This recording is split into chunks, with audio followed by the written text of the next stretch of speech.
नमस्कार, जय महाराष्ट्र. तर आपला आजचा जो व्हिडिओ आहे आपल्या फेब्रुवारी महिन्याच्या हप्त्यासंदर्भामध्ये आहे. त्याचबरोबर आपल्याला फेब्रुवारी आणि मार्च महिन्याचं वितरण एकत्र होणार का तेही तुम्हाला मी सांगितलेलं आहे. त्याचबरोबर हे वितरण किती तारखेपर्यंत व्हायला पाहिजे, कारण बऱ्याच महिलांचा असा प्रश्न आहे की ताई हे वितरण जे आहे ते योग्य वेळेमध्ये झालं पाहिजे. तर त्या संदर्भामध्ये सर्व अपडेट दिलेली आहे.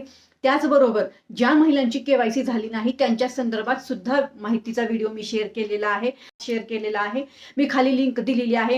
हे वितरण कधी होणार आहे, किती तारखेपर्यंत होऊ शकतं किंवा किती तारखेपर्यंत हे वितरण व्हायला पाहिजे आपल्याला, त्याच्यामध्ये पेंडिंग हप्ते येणार आहेत का, किंवा जानेवारीचा हप्ता आला नाही तर मग काय होणार आहे, आता फेब्रुवारीचा हप्ता येईल का नाही येईल, सर्व माहिती मी तुम्हाला आपल्या लॉंग व्हिडिओमध्ये दिलेली आहे. अगदी 5 मिनिटाचाच व्हिडिओ आहे.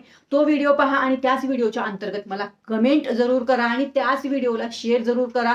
जसं मी तुम्हाला जबाबदारी घेऊन सर्व माहिती देत असते ना ऑफिशियल, तसंच तुमचं सुद्धा कर्तव्य आहे आपल्या व्हिडिओला शेअर करणं. ही तुमची जबाबदारी आहे व्हिडिओला शेअर करणं, कारण जी माहिती आपली आहे ना अशी माहिती तुम्हाला कोणच देत नाही. त्यामुळे आपल्या व्हिडिओला शेअर जरूर करा. मी शेअर करू का असा विचार करू नका. चला तर मग परत भेटूया.